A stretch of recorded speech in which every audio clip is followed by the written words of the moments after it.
Shalom Sobat Runa, kembali lagi di Badabes, bangun dan bertumbuh sekutu Tuhan.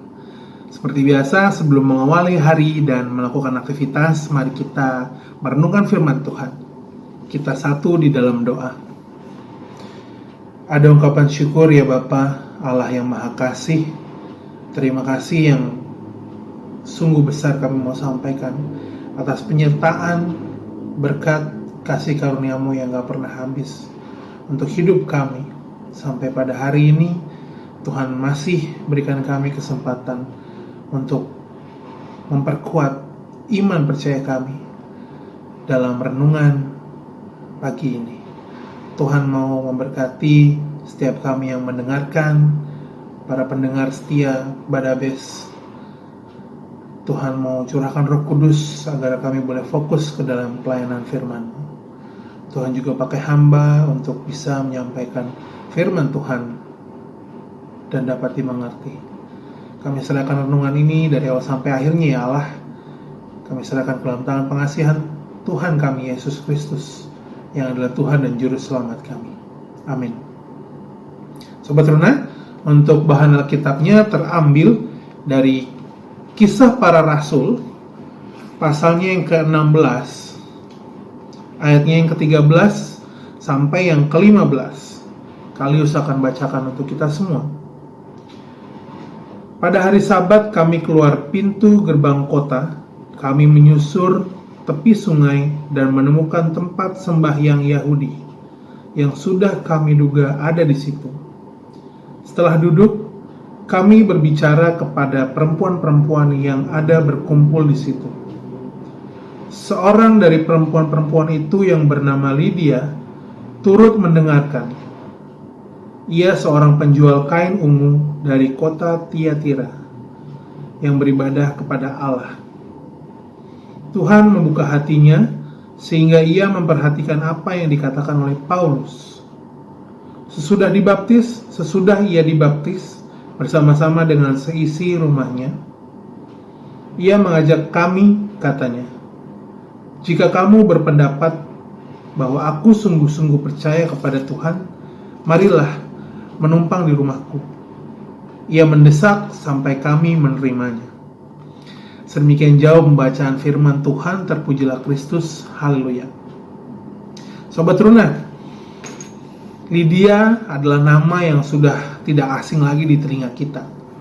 Ya, dia adalah seorang perempuan penjual kain ungu. Dia berasal dari Tiatira. Nah, dalam perjalanan Paulus, sampailah Paulus di rumah ibadah orang Yahudi. Disebutnya itu sinagog. Di situ ada perempuan-perempuan yang memang sedang berkumpul. Artinya di dekat tempat ibadah itu, ketika dihampiri oleh Paulus dan Silas, ada Lydia salah satunya. Nah, Sobat Runa, kain ungu melambangkan hal atau sesuatu yang berkualitas tinggi, sebuah barang atau benda yang melambangkan keistimewaan dan biasanya dimiliki oleh bangsawan ataupun keturunan atau keluarga kerajaan. Biasanya yang pakai kain berwarna ungu itu yang terpandang, orang-orang yang terpandang. Nah, Lydia adalah salah satu penjual kain ungu. Dari hal ini kita berpikir bahwa Lydia otomatis adalah perempuan yang pekerja keras. Dia sebagai penjual kain ungu. Kemudian kaya raya pastinya, karena yang beli pasti orang-orang bangsawan, orang-orang terpandang. Nah, ketika bertemu Paulus dan Silas di sinagoge ini, Lydia tersentuh oleh Tuhan. Melalui Roh Kudus Tuhan membuka hatinya Lydia. Saat itu juga Lydia memperhatikan baik Paulus sedang memberitakan Injil.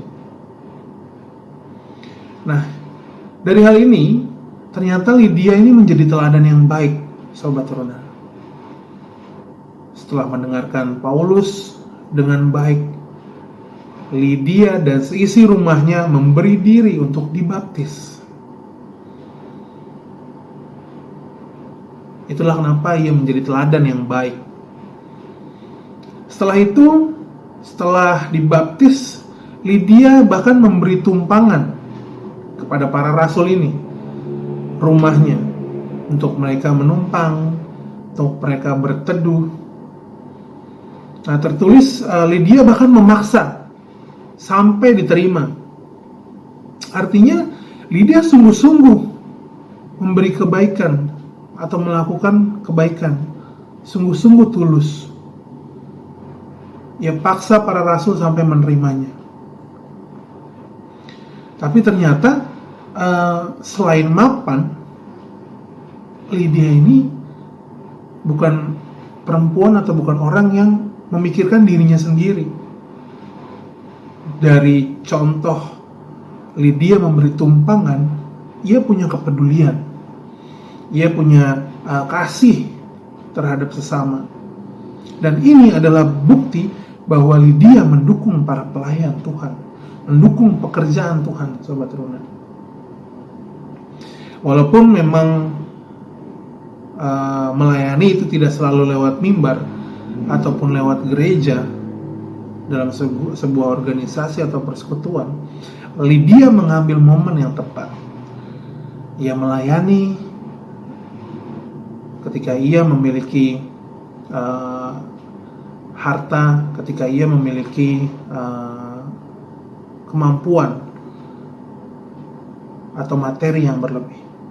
Ia mengambil waktu atau momen yang baik. Dia melayani para rasul dengan harta yang ia miliki. Ini relate sama yang tertulis dalam kitab Amsal. Amsal pasal yang ke-9 ayatnya yang ke-3a. Muliakanlah Tuhan dengan hartamu. Nah, demikianlah cerita atau kesimpulan sampai Lydia ini dan seisi rumahnya memberi diri untuk dibaptis dan dia memberi diri untuk melayani Tuhan. Sobat Teruna, apa sih yang mau kita ambil atau pelajari dari Lydia? Yang pertama, Sobat Teruna, dari Lydia kita bisa melihat bahwa Tuhan bisa memakai Lydia dengan heran. Otomatis juga Tuhan bisa memakai kita dengan luar biasa heran. Ketika kita mau mendengarkan, Tuhan akan membuka hati kita melalui Roh Kudus. Agar kita fokus, agar kita tahu, agar kita peka dengan pemberitaan Injil, dengan kebaikan yang ada di sekitar kita. Yang kedua, respon baik. Lydia merespon baik perkenanan Tuhan. Tuhan membuka pintu hatinya Lydia. Lydia membuka pintu rumahnya untuk para rasul. Respon yang baik untuk semua pekerjaan Tuhan. Jangan sedikit-sedikit melihat siapa yang membawakan firman, siapa yang berbicara di mimbar tentang firman. Gak perlu kita lakukan itu. Gak peduli siapapun. Kalau kita mau merespon baik firman Tuhan, pekerjaan Tuhan yang ada di kehidupan kita, Tuhan akan pakai kita luar biasa. Satu lagi, jangan biarkan kesibukan menjadi alasan kita untuk tidak punya bagian dalam pelayanan atau melayani. Lydia di tengah kesibukannya berusaha atau berdagang sebagai penjual kain ungu, bahkan dia tetap menyempatkan atau dia tetap ada di tempat ibadah orang Yahudi pada saat itu, di sinagoga. Kesibukan bukan menjadi alasan. Status bukan menjadi alasan kita nggak andil dalam pelayanan. Apakah ketika kita ada di posisi Lydia, mampukah kita membagikan atau memberi apa yang kita punya untuk menopang pekerjaan Tuhan, menopang pemberitaan Injil? So, jadilah seperti Lydia yang mau kita ambil poin-poin penting. Tuhan pakai kita, luar biasa heran asal kita terbuka. Respon baik setiap pekerjaan Tuhan yang ada di kehidupan kita. Berikanlah hati yang terbuka agar dipakai Tuhan untuk menjadi alat pemberitaan Injilnya bagi dunia, bagi persekutuan, bagi pertemanan kita. Biarlah dimulai dari keluarga kita. Amin. Mari kita berdoa untuk renungan hari ini, Sobat Runa. Kita satu di dalam doa. Allah Bapa yang baik, terima kasih Tuhan. Biarlah kami boleh melihat satu lagi contoh Tuhan pakai orang luar biasa heran. Tuhan pakai umat luar biasa dahsyat bagi pekerjaan Tuhan, bagi pemberitaan Injil. Kami mau menjadi seperti Lydia yang membuka hatinya, yang merespon baik setiap pekerjaan Tuhan yang ada di kehidupan kami. Biarlah kami terfokus kepada firman-Mu. Kami terfokus kepada penyebaran kabar sukacita, agar kami boleh dipakai Tuhan sebagai pelayan dimanapun kami berada. Terima kasih ya Tuhan. Biarlah renungan ini menjadikan kami sekali lagi pribadi yang kuat dalam menjalani kehidupan kami hari lepas hari. Terima kasih ya Allah. Demikianlah doa dan permohonan kami yang kami boleh sampaikan ke dalam tangan Tuhan kami yang adalah Juru Selamat yang hidup. Amin. Terima kasih sudah menyaksikan renungan hari ini. Tuhan memberkati kita semua. See ya.